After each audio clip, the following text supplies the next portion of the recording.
तो hello and welcome students. आज हम लोग पढ़ने वाले हैं क्लास 5 इंग्लिश यूनिट 5 का Robinson Crusoe discover a footprint chapter को स्टार्ट करते हैं हम लोग।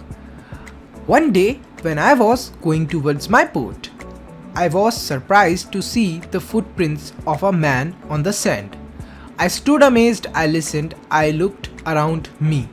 आई could neither hear nor see anything.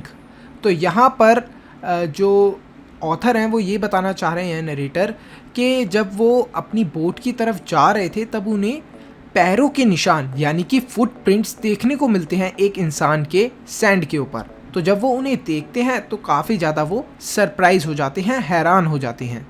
वो थोड़ा गौर से इधर उधर की आवाज़ों को सुनने की कोशिश करते हैं, अपने आसपास की जगहों को वो ध्यान से देखते हैं कि शायद उन्हें कोई आदमी दिखाई दे जाए या फिर कोई इंसान उन्हें किसी इंसान की आवाज़ सुनने को मिल जाए।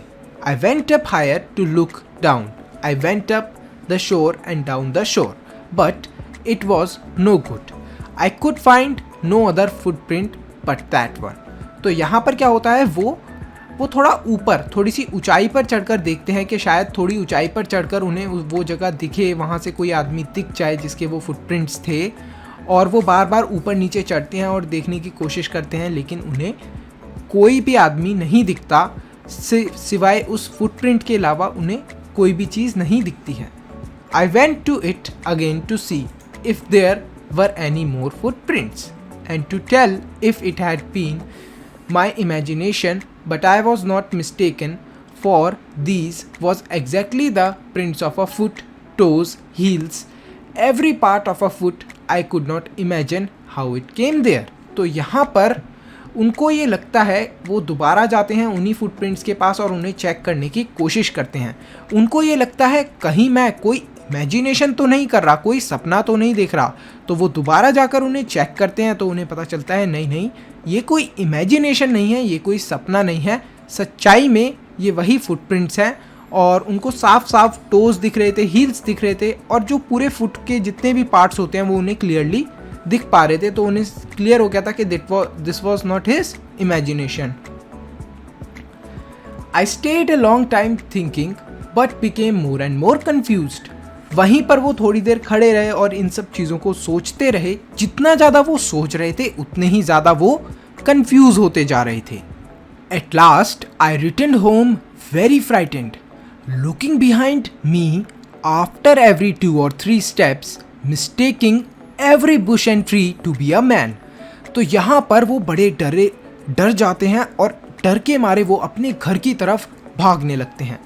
जब वो घर की तरफ आ रहे होते हैं तो 2-3 कदम चलते ही उन्हें ऐसा लगता है कि मान लो उनका कोई पीछा कर रहा है या फिर कोई उनके पीछे है, लेकिन वो तो सिर्फ झाड़ियाँ या फिर कुछ पेड़ थे जिनको वो एक मैन समझ रहे थे, एक आदमी समझ रहे थे। When I came to my cave, which I called my castle, I ran inside it as if I was being chased.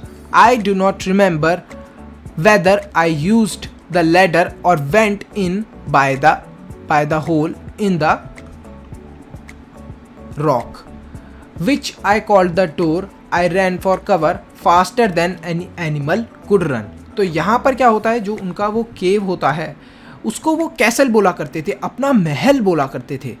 और इतना वो डर जाते हैं कि वो डर के मारे उस केव के अंदर घुस जाते हैं। उनको ऐसा लग रहा था नरेटर को कि मान लो कोई उनका पीछा कर रहा है, उनको पकड़ने की कोशिश कर रहा है। अब उनको ये भी नहीं ध्यान होता कि उन्होंने लैडर यूज़ करी है या फिर वो डायरेक्टली जो वो केव का छेद था उससे ही डायरेक्टली उसके अंदर चले गए हैं। I ran for cover faster than any animal could run. और वो फटाफट अपने कवर के लिए, मतलब छुपने की वो कोशिश करते हैं, ऐसी जगह ढूंढते हैं कवर की कि जहाँ पर वो दिखे ना या फिर जहाँ पर वो बचकर रह सके, छुप सकें। इतनी जल्दी वहाँ पर भागकर वो छुपने की कोशिश करते हैं। कोई एनिमल भी इतना जल्दी छुप नहीं सकता या फिर भाग नहीं सकता। I did not sleep that night. The more I thought about what I had seen, the more afraid I became. I thought it could be one of the savages of the mainland who had wandered out to the sea in a small boat. तो वो ये बात कर रहे हैं कि उस रात को, जिस रात को उनके साथ ये इंसिडेंट होता है नरेटर के साथ, उस पूरी रात वो सो ही नहीं पाते।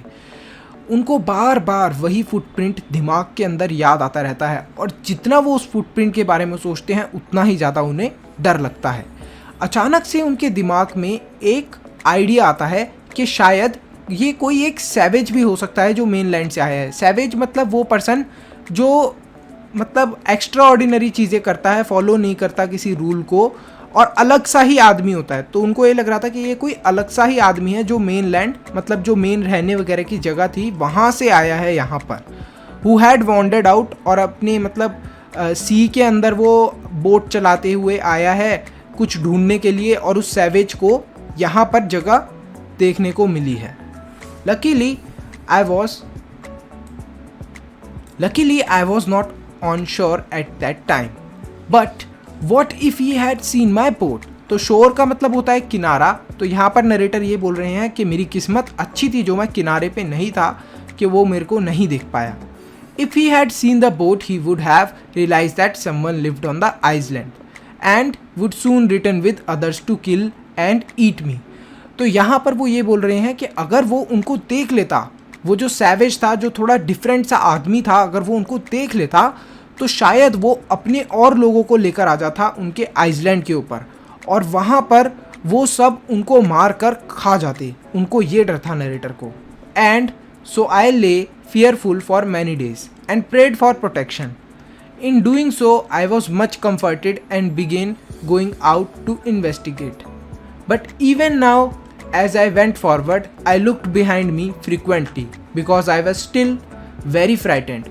तो यहाँ पर नरेटर ये बता रहे हैं कि उनको काफ़ी ज़्यादा डर लगता रहा बहुत दिनों तक डरने के बाद उन्होंने थोड़ी हिम्मत करी और धीरे धीरे करके उन्होंने प्रे भी करना स्टार्ट करा भगवान से कि वो उन्हें प्रोटेक्ट करें, और वो अपने केव से निकलना स्टार्ट करा। उन्होंने वो केव से बाहर निकल के इन्वेस्टिगेट मतलब जांच पड़ताल करने की कोशिश करते हैं। But even now as I went forward, लेकिन अभी भी जब वो आगे की तरफ जाते थे या फिर कहीं पर जाते थे तो वो अपने पीछे मुड़ मुड़ के देखते रहा करते थे। इसलिए वो ऐसा करते थे जिससे कि वो ये पता कर पाएँ कि कहीं कोई उनको फॉलो तो नहीं कर रहा, कहीं कोई उनका पीछा तो नहीं कर रहा। However, as I went about for 2 or 3 days and saw nothing, I became a little bolder. I decided to go down to the shore again and examine the footprint once more. I decided to measure it with my own foot mark. तो यहाँ पर क्या होता है, अब वो decide करते हैं कि अब वो हिम्मत रखेंगे, और 2 से 3 दिन के बाद वो थोड़े और उनके अंदर हिम्मत आ जाती है जब वो देखते हैं कि उनके आसपास कोई भी नहीं है। अब वो डिसाइड करते हैं कि वो दोबारा शोर मतलब किनारे पर जाएंगे और वहाँ पर जाके उस फुटप्रिंट को गौर से देखेंगे। एग्जामिन मतलब उसको गौर से देखेंगे, जांच पड़ताल उसकी ध्यान से करेंगे। और उन्होंने ये डिसाइड करा कि वो जो फुटप्रिंट था उसका वो साइज़ नापने वाले हैं कि आखिर ये जो पैर का मार्क था, फुट मार्क था, इसका कितना साइज़ है, कितना बड़ा है ये। As I came closer to footprint, I realized that it could not be my footprint because I had not come to this part of the beach since a long time. Secondly, as I placed my foot alongside the footprint, it seemed large than my own. My fear returned. I went home again, believing that there was someone there. The island was inhabited. तो यहाँ पर क्या होता है, यहाँ पर वो जैसे ही अब दोबारा इस फुटप्रिंट के पास जाते हैं तो उनको ये शक होने लग जाता है कि कहीं ये फुटप्रिंट मेरा ही तो नहीं था। मैं सोच रहा था पता नहीं किसी और आदमी का हो, लेकिन कहीं ये मेरा ही तो नहीं था। तो वो उसको थोड़ा उसका साइज़ अपने पैर के फुटप्रिंट से मिलाकर देखते हैं। तो उनको ये पता चलता है कि जो वो वाला फुटप्रिंट था उसका साइज़ काफ़ी बड़ा था। और इसी के साथ नरेटर को एक और चीज़ भी ध्यान आती है कि ये जो मैं फुटप्रिंट की बात कर रहा हूँ यहाँ पर तो मैं कभी आया ही नहीं, तो मेरे पैरों का निशान तो यहाँ पर वैसे भी नहीं हो सकता। तो अब उनके दिमाग में फिर दोबारा से वही डर लौटने लगता है। उन्हें लगता है कि ज़रूर कोई ना कोई इस आइसलैंड के ऊपर है और वो शायद मेरे को मार दे। तो डर के मारे वो फिर दोबारा अपने घर पर चले जाते हैं और उनको यही चीज़ उनके दिमाग में रहती है कि ज़रूर कोई ना कोई इस आइसलैंड के ऊपर है। तो यहीं पर हमारी ये चैप्टर फिनिश होता है स्टूडेंट्स। इसी के साथ हम लोग देखते हैं कि न्यू वर्ड्स हमने क्या क्या सीखे तो हमारा सैवेजेस होता है wild people in primitive stage, मतलब जो बिल्कुल अर्ली स्टेज होती है अर्ली मैन की, उन्हें हम लोग बोलते हैं सैवेजेस। मेनलैंड का मतलब होता है large continuous extent of land, तो जहाँ पर बहुत ज़्यादा लैंड हो उसको हम लोग बोलते हैं मेनलैंड, बहुत ज़्यादा लंबा लैंड का एरिया हो।